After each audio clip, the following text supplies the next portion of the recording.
जब परमेश्वर मेरी ओर देखता है तो मेरी असिद्धता को नहीं देखता है, वो तो अपनी सिद्धता को मेरे अंदर में देखता है। वो मसीह की धार्मिकता को देखता है। वो मेरी ओर ऐसे देखता है जैसे वो यीशु मसीह को देखता है। When the oceans rise and thunders roll, I will soar with you above the storm. Father, you are king over the flood.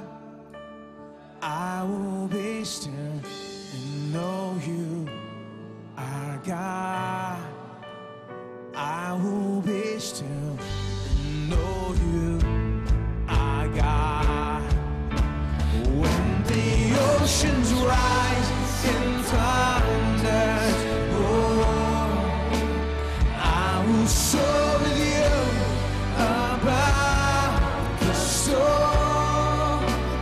Father, you are king over the flood.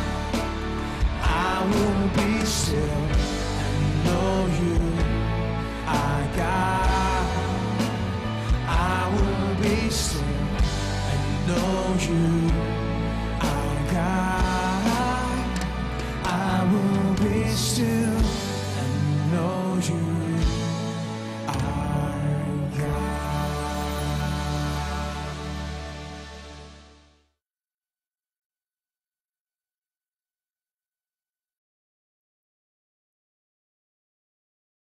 Romeo 3 और वचन 24। आज मैं सिखाना शुरू करूंगा परमेश्वर के अनुग्रह के बारे में। आज इस हफ्ते से आगे कई हफ्तों तक परमेश्वर के अनुग्रह पर हम देखेंगे। अब हम विश्वास के बारे में बहुत सिखा रहे हैं। अनुग्रह और विश्वास एक दूसरे के साथ जुड़े हैं, इसलिए अनुग्रह पर बताना चाहता हूं। अनुग्रह को समझने के बाद ही विश्वास का सफलतापूर्वक उपयोग कर सकते हैं, क्योंकि यह इस तरह काम करता है। अनुग्रह देता है और विश्वास लेता है। अगर देने के लिए कुछ भी नहीं तो आपके पास बहुत सा विश्वास हो, लेकिन लेने के लिए कुछ नहीं है। अगर कुछ नहीं दिया गया, शायद आपके पास बहुत विश्वास हो, लेकिन लेने के लिए कुछ नहीं। अनुग्रह ने बहुत दिया है और इसलिए हमें अपने विश्वास का उपयोग करना है कि परमेश्वर ने जो अपने अनुग्रह से दिया उससे हम ले ले। और आपके पास ज्यादा विश्वास है, अनुग्रह ने ज्यादा दिया है, तो आप ज्यादा ले सकते हैं। अगर ज्यादा विश्वास है, अनुग्रह ने कुछ नहीं दिया, तो लेने के लिए कुछ भी नहीं है। यानी ये दोनों संबंधित हैं। साथ ही हम यहां पर अनुग्रह के बारे में सीखने के क्षेत्र में जाएंगे, क्योंकि बहुत से लोग गड़बड़ी में हैं अनुग्रह और कामों में। जब लोग इस बात को स्पष्ट रीति से नहीं समझते हैं कि अनुग्रह क्या है और अनुग्रह में ये जीवन क्या है, तो वो कभी इस बात को नहीं समझते कि उनके जीवन में काम क्या भूमिका निभाते हैं, और वो केवल कामों पर ध्यान देते जाते हैं। परमेश्वर की कृपा पाने के लिए अपने कामों पर आधारित रहते हैं। ये ऐसे काम नहीं करता। विश्वास ऐसे वातावरण में काम नहीं करता। इस तरह की समझ से विश्वास में रुकावट होती है। विश्वास पूरी तरह से प्रभु के अनुग्रह पर आधारित है। जो परमेश्वर ने दिया उसे विश्वास ले सकता है, इसे कमाया नहीं जा सकता, तो ये कमाने से नहीं पा सकते। विश्वास केवल वही ले सकता है जो परमेश्वर ने दिया है। जब तक ये स्पष्टता होगी कि यह अनुग्रह क्या होता है और ये कैसे, कि हमें अपने कामों से प्रभु से पाने की कोशिश नहीं करनी है कि हम परमेश्वर से कुछ पाएंगे। देखिए, हमारी सोच गड़बड़ी में है और हम अनुग्रह और कामों में गड़बड़ी में हैं, तो विश्वास का जीवन जीना बहुत ही मुश्किल हो जाता है। अनुग्रह में जीना तो ये बहुत ही अद्भुत और मुफ्त में जीना है। यह ऐसा जीवन है जो आनंद और खुशी से भरा है, आजादी से भरा है। और मैं आपको बताऊंगा कि मसीह जीवन कैसा होता है जब अनुग्रह में हम जीते हैं। ये तो बहुत ही दिलचस्प और व्यवहारिक विषय है। लेकिन पहले मैं आपको अनुग्रह के बारे में बताना चाहता हूं कि सच में अनुग्रह क्या है। तो आज मैं आपको बताऊंगा कि हमने कैसे अनुग्रह से उद्धार पाया, ताकि अनुग्रह के साथ आपका परिचय हो। हम अभी देखेंगे कि अनुग्रह सच में क्या है। मैंने कहा हम रोमियो 3:24 से पढ़ेंगे। परंतु उसके अनुग्रह से उस छुटकारे के द्वारा जो मसीह यीशु में है सेत में धर्मी ठहराए जाते हैं। उसके अनुग्रह से उस छुटकारे के द्वारा जो मसीह यीशु में सेत में धर्मी ठहराए जाती हैं। रोमी साम्राज्य के दिनों में जब रोमी संसार पर राज्य करते थे, एक नाटक लिखने वाले थे, नाम था होमर, सुना होगा। वो अपने नाटक को इस तरह अजीब तरीके से लिखते जहां पर सारे मुख्य कलाकार भूमिका निभाते, उनका एक दूसरे से नहीं पटता था और इसके कारण बहुत बड़ी समस्या होती थी। बहुत से सवाल उठते थे, बहुत सी समस्याएं लाई जाती थी उस नाटक में। इस तरह वो नाटक बनाते थे। जैसे नाटक आगे बढ़ता, ये और ज्यादा उलझता था, ज्यादा समस्याओं से भरता और भयानक होता आगे बढ़ते हुए। लगभग वैसे ही जैसे सोप ऑपरेस हम देखते हैं हमारे यहां पर देश में। हर दिन योजना और ज्यादा गहरी होती और ये और भी ज्यादा बढ़ते जाता, कई साल तक ये ऐसे बढ़ते जाता। और वो मानो इसी तरह से थे जैसे मानो इस पर इतना अच्छा काम करते थे कि इसे कुछ मिनटों तक देखने के बाद में आपको लगेगा कि आप पूरी तरह से उसमें चले जाते। उस नाटक में जो कुछ भी समस्या होती, जो सवाल पूछे जाते और आप जवाब ढूंढने लगते, ये सोचते कि इसका जवाब क्या है इस समस्या के लिए, क्योंकि ऐसी बहुत सी समस्याएं थी। वो बहुत से मुद्दे और समस्याओं को उठाते थे और फिर क्लाइमैक्स में सारा जवाब मिलता। और जिस तरह से वो जवाब देते वो तो बहुत ही अजीब था। वो स्टेज से बाहर तक एक रस्सी बांधते और उस रस्सी से वो एक्टर उड़ते हुए आते, ऐसे दिखता मानो स्वर्ग से वो उतर कर आ रहा है। ये मानो कोई ईश्वर था उस समय का, जैसे हरकुलस हो या ऐसा ही कोई जो उड़ते हुए आता, बाहर से वहां से वो भीतर आता है और वो जवाब देता है उस नाटक में उठाए गए सवालों के लिए। अब लोगों ने उन पर बहुत दोष लगाया क्योंकि उन्होंने इनके बारे में एक गलत बात कही।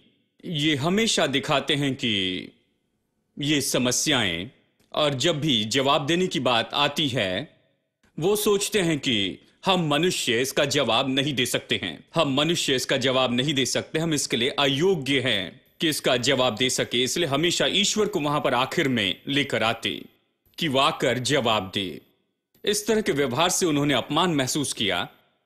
क्यों ना हम अपने दिमाग का उपयोग करें, क्यों ना अपने मन का उपयोग करें और फिर हम अपने ही जवाब दें। क्यों इसके जवाब ऐसे होते हैं, हमेशा इसका क्लाइमैक्स ऐसा ही क्यों होता है कि मानो परमेश्वर ने आकर समस्या का उत्तर दिया। अब पौलुस भी लगभग इसी के जैसा है, जैसे वो रोमियो की किताब लिखता है 1 और 2 में इसी तरह से इसे बनाता है। अध्याय 1 और 2 पढ़े तो ये मनुष्य के पतन के बारे में बताता है। मनुष्य कहां है, वहां कैसे पहुंचा, कैसे मनुष्य जो कि परमेश्वर के स्वरूप और समानता में बनाया गया, ये कैसे इस तरह से जानवर बन गया और पूरी तरह से गलत हो गया। वो ऐसे कैसे हो गया, ये तो मनुष्य की दशा थी। वो मनुष्य की समस्या के बारे में बताता है, पाप की समस्या। मनुष्य जो खो गया, जो पाप में डूब गया था। और जब तक कि आप अध्याय 2 को पढ़ते हैं आप कहेंगे हां मैं समझता हूं, लेकिन इसका जवाब क्या है। और फिर तीसरे अध्याय में वो जवाब देता है। और वचन 24 जो है ये तो सारे सवालों के जवाब का सार है। यानी ये जो पूरा अध्याय है, अध्याय 3 जवाब के बारे में बताता है। अब देखिए जवाब, देखिए संसार की बाकी सारी आस्थाओं में और मसीहत में केवल यही तो फर्क है, जवाब देने में। यहीं पर वो अलग अलग मार्ग में जाते हैं। संसार की आस्थाएं इस तरह से व्यवहार करती हैं, वो समस्याओं को देखते हैं और सामान्य रूप में सभी लोग सहमत है कि ये तो बस यही समस्या है, ये तो पाप है, मनुष्य का स्वभाव है, मनुष्य में कुछ गलत हो गया इसलिए वो दुखी और अपने आसपास के सभी लोगों को वो दुखी करता है। ये मनुष्य की समस्या है, इसे सही कैसे करे। जवाब कहां है। जब जवाब की बात होती है तो सारी आस्थाएं मसीहत से अलग होती है, क्योंकि जवाब की बात आती है तो वो कहते हैं हमारे पास कुछ माध्यम है जिससे हम जवाब पा सकते हैं। तो इतने दिन उपवास करो, इतनी भेंट लेकर आओ, तुम उस जगह पर आना, तुम इस जगह पर आना। और वो खास करके बताते हैं कि क्या करना चाहिए, क्या प्रार्थना करनी है, कितने दिनों तक उपवास करना है, कहाँ पर आना है, क्या करना है। और बड़ी सूची होती है कि ये करे और वो न करे, काम की सूची है। ऐसा करने पर वो कहते हैं कि ये जवाब है इसका मनुष्य की इस समस्या के लिए। लेकिन मसीहत अलग है। मसीहत कहती है कि मनुष्य इसका जवाब पाने में पूरी तरह से अयोग्य है। मनुष्य के पास अपने अंदर उत्तर नहीं है। हम होमर के जैसे हैं जिन्होंने ये नाटक लिखा। हम विश्वास करते हैं परमेश्वर को जवाब देना होगा। हमें परमेश्वर को अनुमति देनी होगी कि वो हमारे जीवन में आए और जवाब दे, क्योंकि हम अयोग्य है कि इतनी दूर तक सोचते जाएं और हम खुद इसका उत्तर निकाले। उत्तर हमारे हाथों में नहीं है, हम इसे नहीं जानते और न जान सकते हैं। और अगर हम जाने तो भी इस तरह का उत्तर हम नहीं दे सकते हैं। तो परमेश्वर को हस्तक्षेप करना पड़ा, परमेश्वर को बताना पड़ा कि उत्तर क्या है, उसे प्रयोजन करना पड़ा उद्धार और इन सारी बातों के लिए। मसीहत इसी में तो यहां अलग है बाकी सारी आस्थाओं से। अगर आप अविश्वासी परिवार से आए तो ये बहुत ही अच्छा है कि आप जाने कि उद्धार क्या है। तो परमेश्वर को बताना होगा कि उद्धार क्या है। उसे मेरे पापों के लिए वहां पर बलिदान चढ़ाना था। उसे मुझे वो धार्मिकता देनी थी जो परमेश्वर मांग करता है। मुझे ये धार्मिकता दी जानी चाहिए क्योंकि मैं खुद इसे उत्पन्न नहीं कर सकता हूं। और ये परमेश्वर का तरीका है। परमेश्वर का तरीका है कि हम इस धार्मिकता को ले। ये रोमी अध्याय 3:21 से आगे दिया गया है। ये कहता है कि अब बिना व्यवस्था परमेश्वर की धार्मिकता प्रकट हुई है, जिसकी गवाही व्यवस्था और भविष्यवक्ता देते थे। अर्थात परमेश्वर की वो धार्मिकता जो यीशु मसीह पर विश्वास करने से सब विश्वास करने वालों के लिए है, क्योंकि कुछ भेद नहीं, इसलिए कि सब ने पाप किया और परमेश्वर की महिमा से रहित हैं। उत्तर तो ये है कि परमेश्वर धार्मिकता की मांग करता है और वो धार्मिकता परमेश्वर की धार्मिकता है। परमेश्वर कहता है मैं पवित्र हूं। अगर तुम मेरे जैसे पवित्र नहीं तो मेरे पास नहीं आ सकते। अगर तुम मेरे जैसे धार्मिक नहीं हो तो तुम्हारा मुझसे कोई संबंध नहीं। मैं पवित्र हूं और मनुष्य जाति पाप में है। पवित्र परमेश्वर पाप में मनुष्य के साथ में नहीं रह सकता है। तो परमेश्वर कहता है मेरी ये मांग है, तुम मेरे पास आना चाहते हो लेकिन तुम अपनी धार्मिकता के साथ मत आओ जो कि मैले चिथड़े हैं। तुम मेरी धार्मिकता के साथ में आओ। केवल मेरी धार्मिकता मेरे दृष्टि में स्वीकार करने के लायक है। तुम मेरी धार्मिकता के साथ में मेरे पास में आओ। ऐसा कुछ जो मैंने निश्चित किया, जो मेरे लिए ग्रहण योग्य है। हम ऐसी धार्मिकता कहां पर पाए? हमारे पास अपनी धार्मिकता है। हम अच्छा करते हैं, ये और वो करते हैं, अच्छा होना चाहते हैं। हमारी अपनी धार्मिकता है, लेकिन वो तो मैले चिथड़े हैं, बाइबल कहती है। परमेश्वर के सामने ये कुछ नहीं, केवल मरे हुए काम, बाइबल कहती है। तो इस तरह की धार्मिकता के लिए मैं कहां जा सकता हूं? परमेश्वर को आकर अपनी धार्मिकता देनी थी। बिल्कुल परमेश्वर ने ऐसे ही तो काम किया।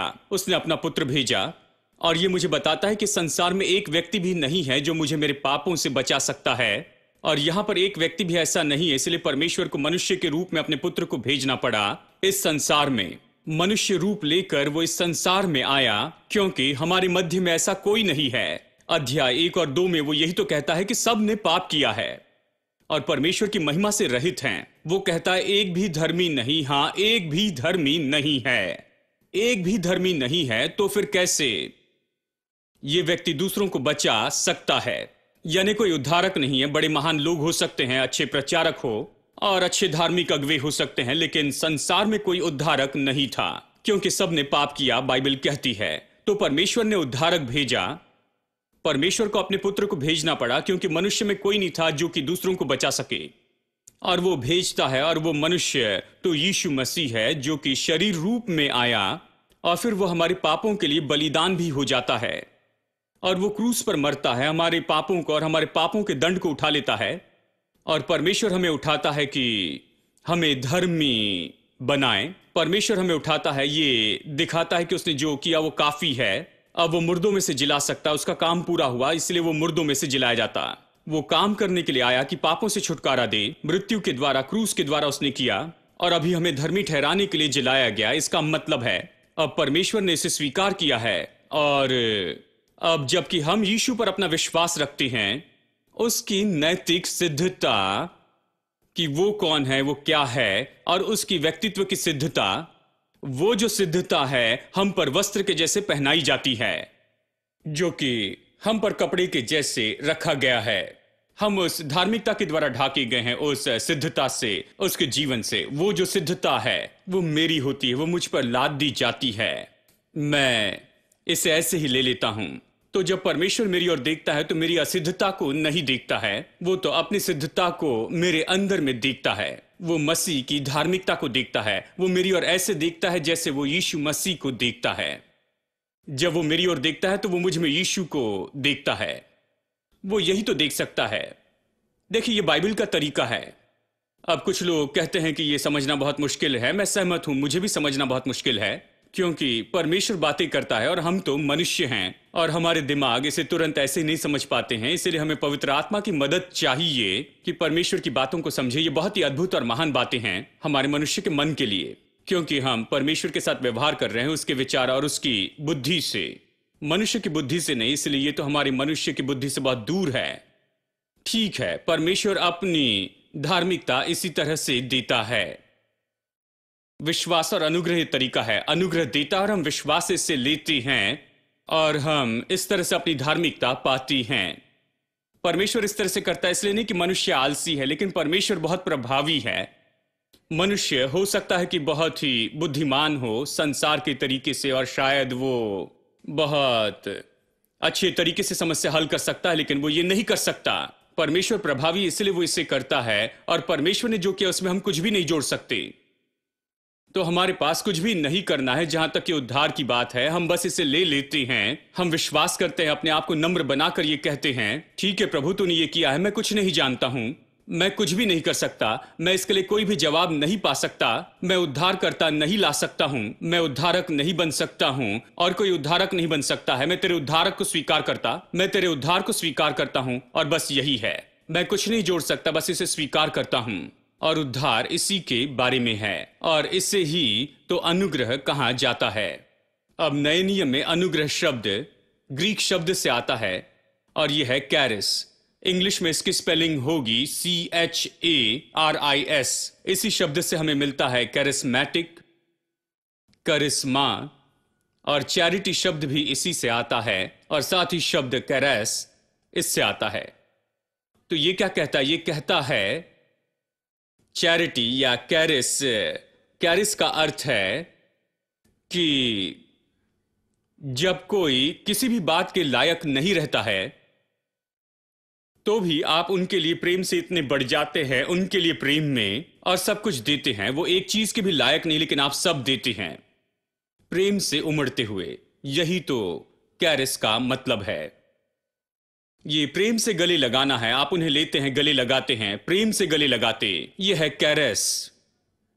और आप प्रेम करते और जो कुछ आपके पास है वो उन्हें देती हैं। अब वचन 24 में हम 4 शब्दों को देखेंगे। ये पूरा वचन इन 4 विचारों से भरा हुआ है। इन 4 शब्दों में बताया गया, इसे देखें तो आप अनुग्रह को समझ पाएंगे। पहला शब्द है धर्मी ठहराए गए। ये कहता है धर्मी ठहराए गए। पहला शब्द है धर्मी ठहराए गए। दूसरा शब्द है सेतमेत, हम मुफ्त में धर्मी ठहराए गए। ये चारों शब्द वचन 24 में पाए जाते हैं। तीसरा शब्द है अनुग्रह या उसके अनुग्रह के द्वारा, और चौथा है छुटकारा, छुटकारे के द्वारा कहता है। यानी धर्मी ठहराए गए सेतमेत, उसके अनुग्रह से छुटकारे द्वारा। धर्मी बनाए गए सेतमेत, उसके अनुग्रह से छुटकारे के द्वारा। धर्मी ठहराए गए सेतमेत, अनुग्रह के द्वारा, छुटकारे से। हम इसे ही देखेंगे, ये 4 विचार जो इन 4 शब्दों के द्वारा आते हैं। धर्मी ठहराया जाना क्या है? वचन 24 से अनुग्रह सिखाने के लिए जरूरी है कि वचन 23 भी सिखाया जाए। 23 महत्वपूर्ण वचन है। वचन 23 कहता है कि सब ने पाप किया और परमेश्वर की महिमा से रहित हैं। इसका मतलब हमें यह पहले दिखाना है कि मनुष्य में कोई काबिलियत नहीं थी, नहीं तो फिर आप अनुग्रह को नहीं सिखा सकते।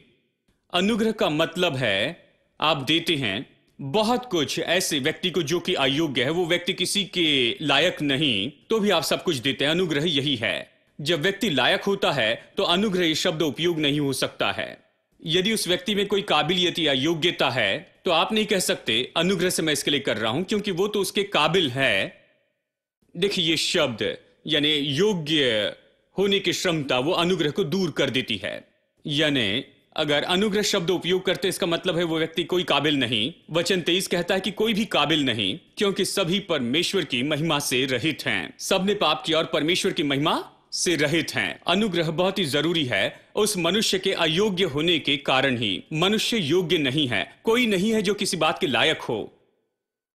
परमेश्वर की महिमा से रहित है। ये बहुत ही अच्छे शब्द हैं। जैसे एक मील की रेस दौड़ रहे हैं और उस एक मील की रेस को पूरा नहीं कर पाते हैं और आप आधे रास्ते में रुक जाते हैं क्योंकि आप कमजोर हैं, क्योंकि आप अयोग्य हैं, नहीं कर सकते। यही खत्म होता है और आपको अलग कर दिया जाता है, सब खत्म हो जाता है। अभी कंपटीशन में नहीं रहे।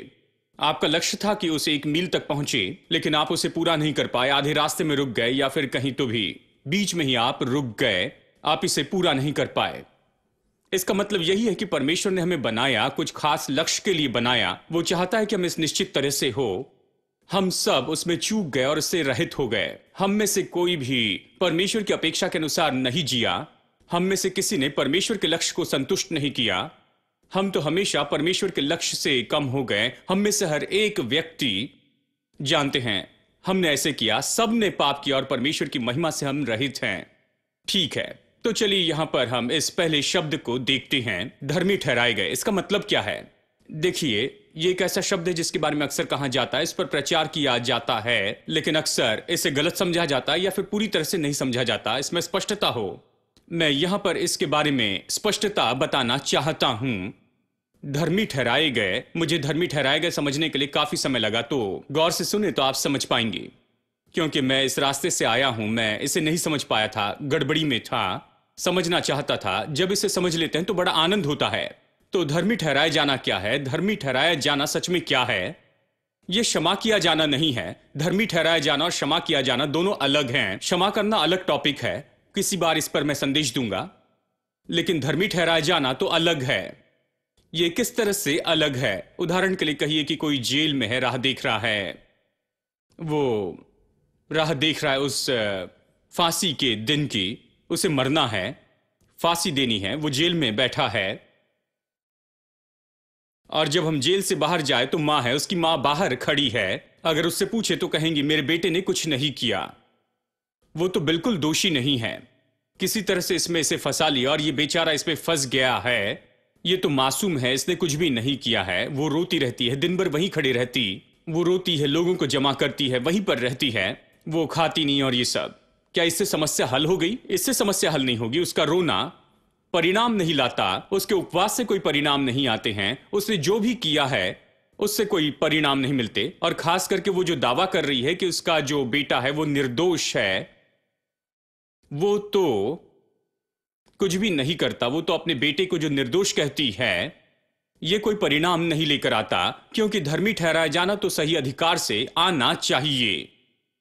हां, इस केस में धर्मी ठहराया जाना तो न्यायाधीश से आना चाहिए, यहां कोर्ट ऑफ लॉ से, जहां उसका न्याय किया गया कि ये एक अपराधी है और इसने ये सब कुछ किया है।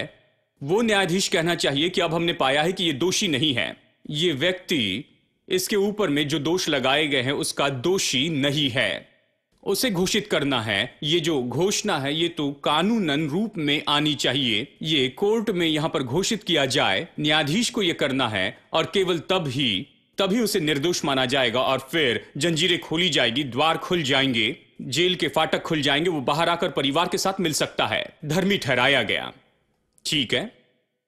मां जितना चाहे रो सकती है, उससे कुछ भी लाभ नहीं होगा, कानूनन अधिकारी को यह करना होगा। इसी तरह से जब हमें धर्मी ठहराने की बात आती है, परमेश्वर जो कि सर्वसामर्थ्य और वो तो हमारे ऊपर पूरी तरह से न्याय कर सकता है, वो हमें दंड दे सकता है क्योंकि हम तो पापी हैं।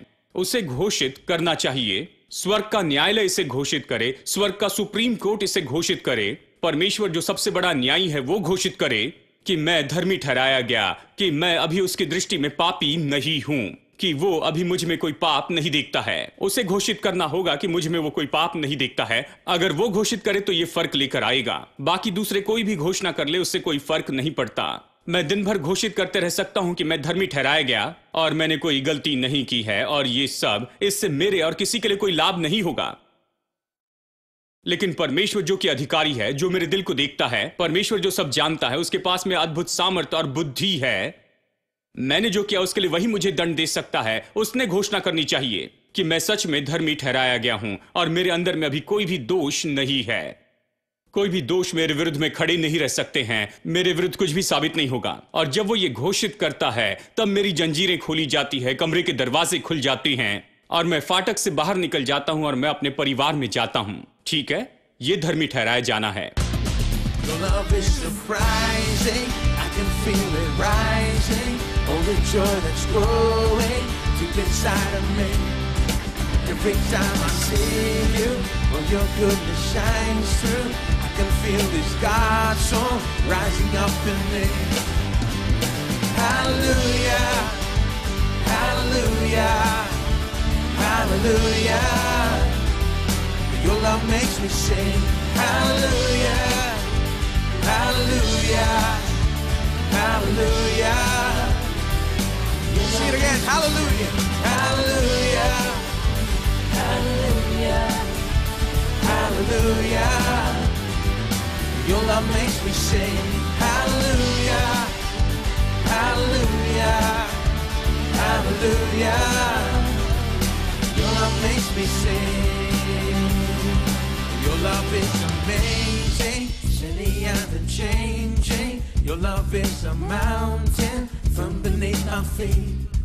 Your love is a mystery, how you gently lift me when I am surrounded. Your love carries me.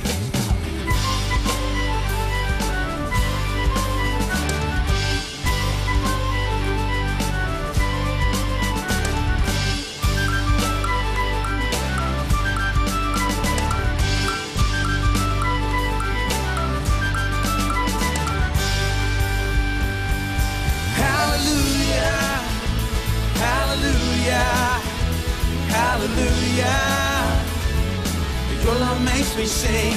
Hallelujah, hallelujah, hallelujah.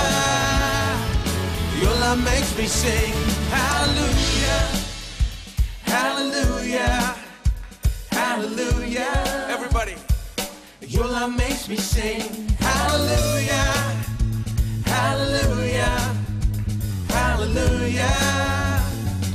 Your love makes me sing. Hallelujah, hallelujah, hallelujah.